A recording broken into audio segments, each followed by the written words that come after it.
Hello, I'm Tom Dozier, and this video is the neural repatterning technique and the Trigger Tamer app.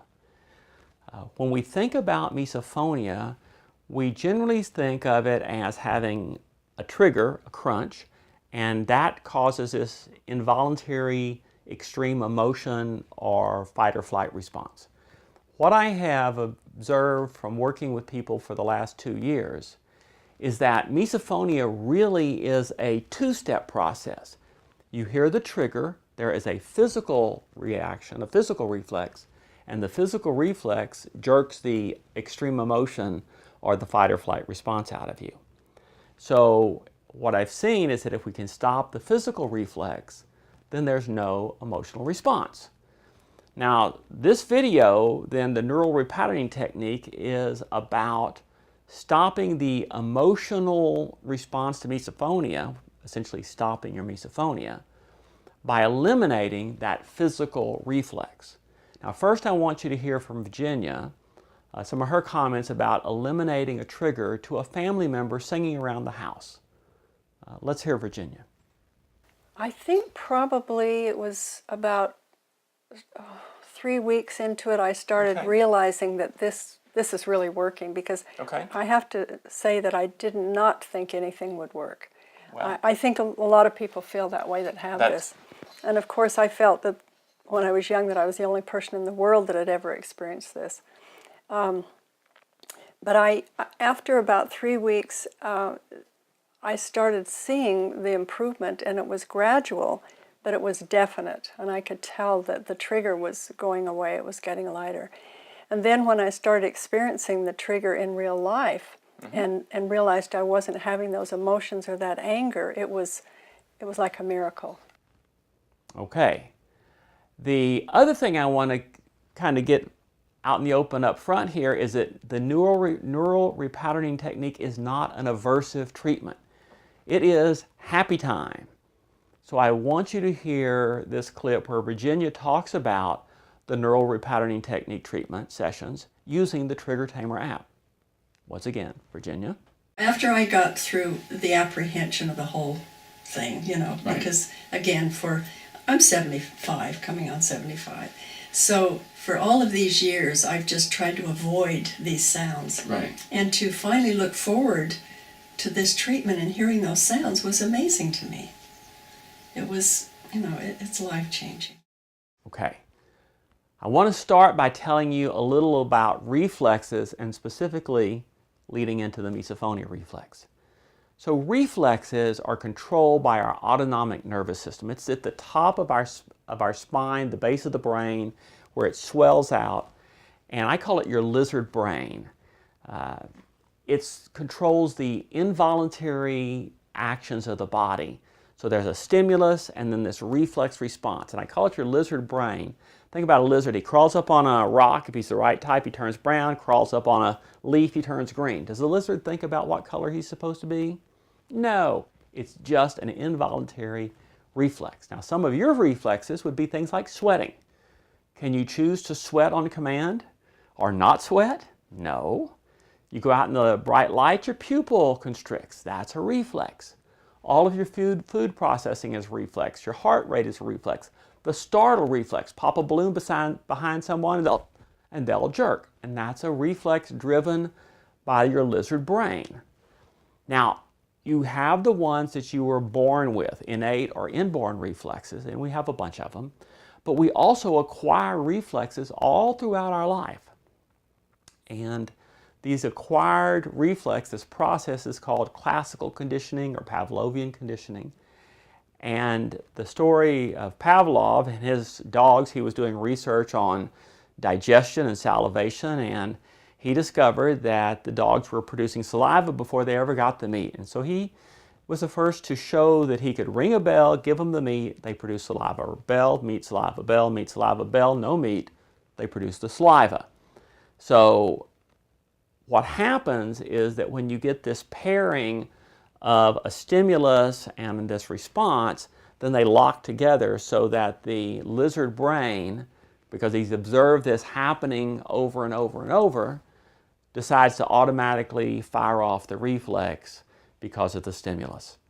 Now, this is a a time-sensitive situation here. So to pick up this conditioned reflex response or acquired reflex in humans, the critical timing is about a half second. So where if I do a bing and then I poke you, bing, poke you, a half second later, bing, you're going to start flinching when you hear that bing. But anywhere maybe from 0 to 5 seconds, it's still a reasonable pairing window. So usually with these conditioned reflexes, when you stop producing the bell, meat, saliva, you stop producing the meat, the saliva goes away after a while, but misophonia reflexes don't die out. And I asked myself, why not? And what I think is happening is that you're getting the trigger, the crunch, and you're getting the reflex, but then you're getting an emotional boost. And so your lizard brain is comparing the crunch to this really tight muscle, even though the lizard brain only did it halfway, and it's going, oh, well, next time I should do it harder. And so with misophonia, because of this emotional boost, the reflex doesn't die out. So to eliminate the misophonia reflex, what we have to do is we have to be able to hear the trigger and then have a smaller than typical reaction, or have it go clunk and then let it drop off almost immediately. Now, to get that, you can either have positive emotions, relaxed or happy, instead of the ooh, upset misophonia emotions, or maybe muscle relaxation can be used, or to block the reflex, depends on the reflex. But if the lizard brain is hearing the crunch and he's seeing less of a response at a half a second later, then over time he's going to stop responding. Now the problem, and this is called counter-conditioning, but the problem is that in that 0 to 5 second pairing window after the trigger,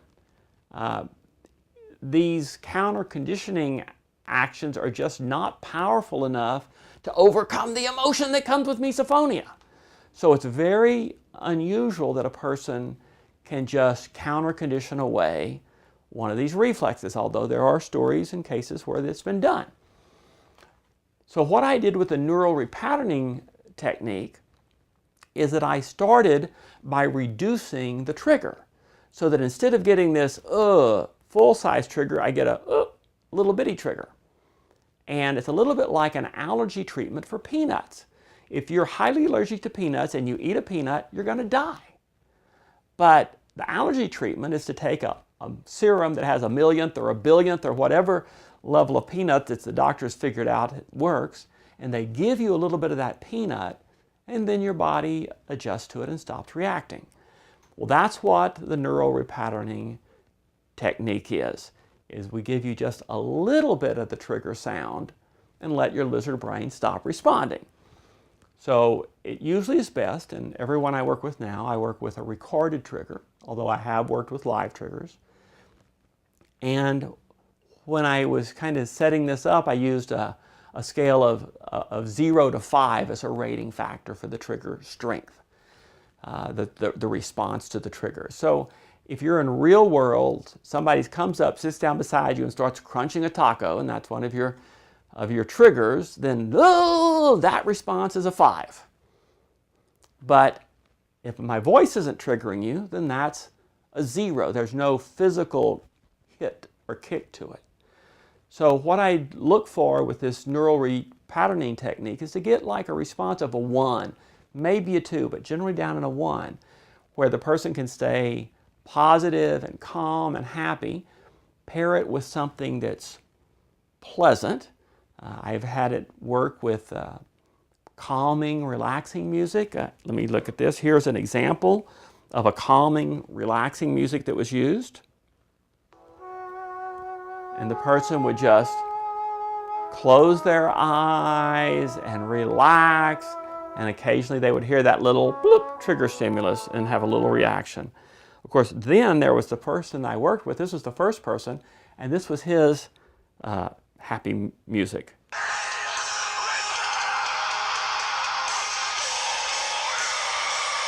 Not my happy music. not my happy music at all, but he really got into it. I've also worked with an individual where we talked during the treatments, and we just talked about happy, successful things in their life, and that was a positive stimulus. I've seen cases where they've used massage. A couple of people used pictures. One lady used pictures of her nephews, and another used pictures of her dog that she just lifted her heart. But you need to have something that's a positive place to be, or a calm, once again, calm or happy, that can be paired against the disruptive response from the trigger, although it's still small. So a couple of cases here. The first person that I ever did this with, we did live. It was a 15-year-old boy. He triggered to family members, especially his mother, crunching, and so mom ate little bitty pieces of Fritos while we listened to that really kind of harsh music, and his reactions just melted away. And then he tried to go home and eat with his family, but he couldn't do that because he still triggered to the jaw movement. So they came back and we did a couple more treatments with the jaw movement, where he would look at his mother and then look away, look at his mother and then look away to keep the trigger small while he was listening to his wonderful music. And pretty soon he stopped triggering to that. He was really marginally compliant with the homework. He really changed very, very quickly. And he went back to eating with his family again without disruption. So it wasn't that it eliminated all of his reaction, but it brought it down to the level that it was reasonable and manageable. Now, the best documented case I have was with the next person I worked with was with a 48-year-old woman, and she triggered to the sounds of her husband eating bread, eating sorbet, scratching his beard, and a visual of putting his hand up to his face. Well, we used a Skype session. I had the triggers recorded where I could play, and she would give me the signal as to whether that was a 1 or a 2 or a half or 1 1/4. And we worked on the first one of her husband eating bread for 2 weeks, and her response went way down. And then we took the second one, him eating sorbet, and it went down, and then to scratching the beard, and it went down. Each of these about 2 weeks. What we found, though, is that with time, that eating bread sound continued to die out in the real world. And then we went for the trigger of putting the hand over the face. It took 9 weeks to really get that down to where she wasn't triggering at me and where she could really ignore it at home. Now, this chart shows her misophonia assessment questionnaire sum score. And the total score, maximum is 63, shows how severe a person's misophonia is. And she started at a 41. After 2 treatments and the homework, she was down to 17. 2 more treatments and the homework, she was down to 7. But her husband had been out of town for a week, so that's artificially low. And then she was at a 9 and a 9. And when we came back at a 4-month follow-up, she was down to a 5. And at a 10-month follow-up, she was down to a 3. So although she still triggers and occasionally needs to move away, they're small triggers. She may notice it and then look away, but it doesn't have the emotional upheaval there. And you can see from her overall misophonia score, she's not worried about misophonia. So that's really a very, very positive benefit to her life. A couple other little cases, worked with an 8-year-old with the parents. We did the neural repatterning technique. She was dancing around the room. The parents did lots of sessions with this little girl, and they got rid of one sound and another, but they kept still having some trouble at the table. And finally they added in some fan noise, and it's pretty much they eat together without a problem now. So we saw the improvement, but we didn't see that this treatment does not cure misophonia. I had a really interesting case earlier in the summer where there was a college student. She was home for the summer, and she had a couple of really strong triggers with her mom. And she did muscle relaxation training the first week while we were getting things ready for the trigger taming, and her reflex was a hand clench, which is a pretty easy muscle to relax. Here's what she wrote on the Google Play app review. My life has changed forever. I finally have control over my own suffering. Finding this app has been a complete miracle. Misophonia was ruining my life to the point where I couldn't stay in classes or couldn't concentrate because of the noises, and I decided to go to Tom Dozier for help. After just 2 treatment sessions using the app, I could stand being around my mother while we ate. Chewing and spoons on porcelain were some of my biggest triggers. Treatment for me worked very fast, and I'm excited to continue to eliminate other triggers. While I cannot completely eliminate reactions in real life, I barely react to the trigger, at least not to the rage I used to have. Now, I hope this works for her with her more public triggers, because the neural repatterning technique has only been proven to work with specific sounds for specific situations. So when she's dealing with crunching in a classroom, she's going to have to work at that setting, focused on that sound specifically. Another case, one of the first people who used the app, once I released the app, he called me up and we talked about it to see how to get him going. And then he sent me back this email. He says, I have some excellent news. I've been doing my work with the app every day for about 10 days, at least an hour each session. If I'm feeling good, I can do a 3 hours or so while I'm at work. I was gradually increasing the volume, frequency, and the length of the trigger sound, which is sniffing. Today, I had a conversation with my roommate, and partway through, I realized he was sniffing and I was having no physical reflex. I then began focusing on the sound as if part of me knew something was supposed to happen, but I had no negative feelings each time I heard the sound. And then he wrote me back a few weeks later. He said, I've been working on crunching now, and I have definitely noticed a sensitivity decrease. I have even noticed an anxiety decrease when I know I might hear a trigger. I've realized I still really dislike the sound, but I can handle it much better. Just the decrease in anxiety has been great. So again, it doesn't cure misophonia, but it greatly pulls the reflex down. Now, what do we need to do to make the neural repatterning technique work for you? Well, we have to set it up so that your misophonia reflex response is like an eye blink. Bloop, bloop, if it's the hand. Suppose this is the reflex, it'll be like bloop. So there needs to be no residual. It needs to be gone instantly. It's better if it's a skeletal muscle. Now, you can't choose what the reflex is. It's already there. But if it's a skeletal muscle, then you can do muscle relaxation training so that you are better at relaxing that muscle before it triggers.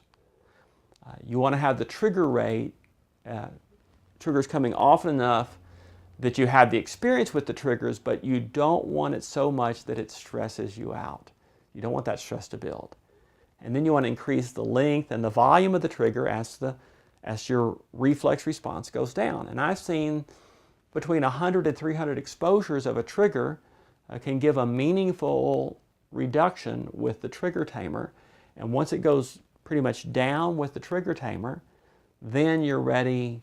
Once it almost goes away with the trigger tamer, then you're ready for real life. Still expect a reflex there, but not nearly as high as it was before you did the neural repatterning technique. Generally, I recommend 30 minutes a day, 4 to 6 days a week, and it needs to be happy time. Smile, enjoy the music, relax, do something fun, and it's automated with the trigger tamer apps so that you can provide the treatment wherever you want to and you have control of it. So you're the boss, you're in charge. Now sometimes there's some problems where the neural repatterning treatment does not work. For example, if you can't be triggered by a recording, you can't use it. If you have no happy place or you can't relax, then it won't work for you. If the triggers linger, once you're triggered, if it doesn't just bleep and go away, then it won't work. And an example of that would be things like an intestine constriction or stomach constriction or sexual arousal. those tend to linger more, and they don't really respond to the treatment because you can't get that little bloop. But I've seen it work with nausea. A person said their stomach flipped, and it worked with that.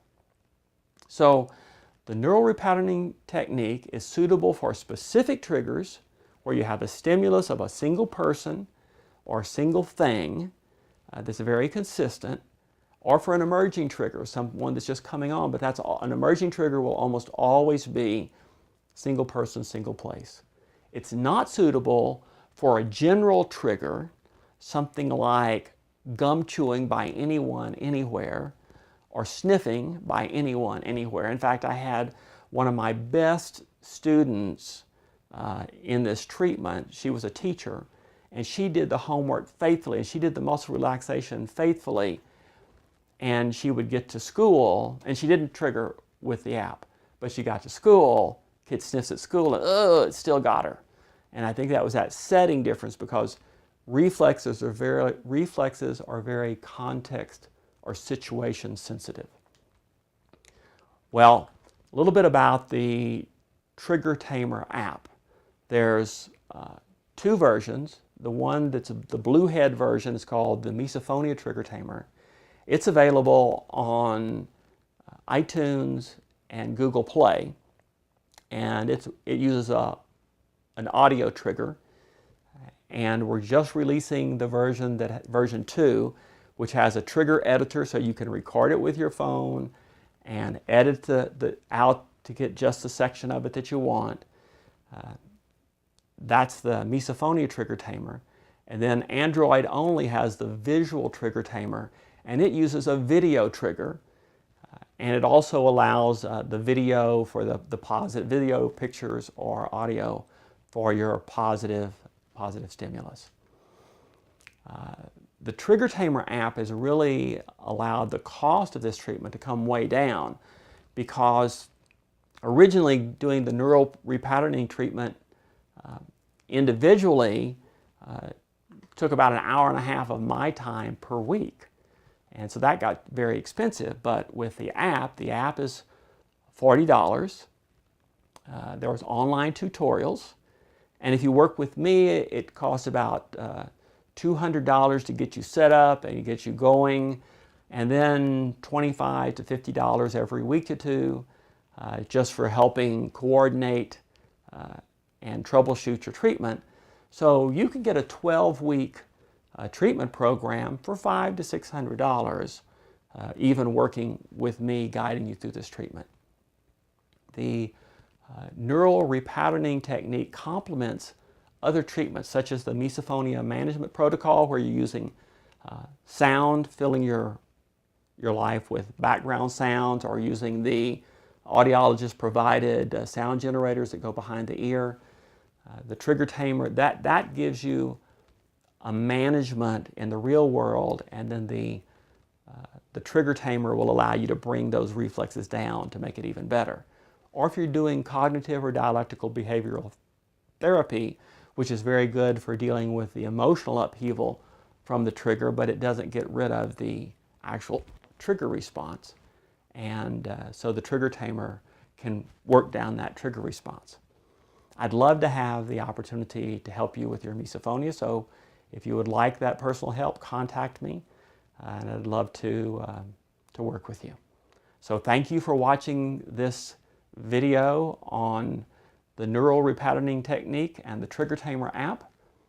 I'm Tom Dozier saying thank you, and if you've benefited from this video, I'd appreciate a donation to the Misophonia Treatment Institute, where we will use those funds for education, misophonia awareness, research, and development of treatments. Thank you very much.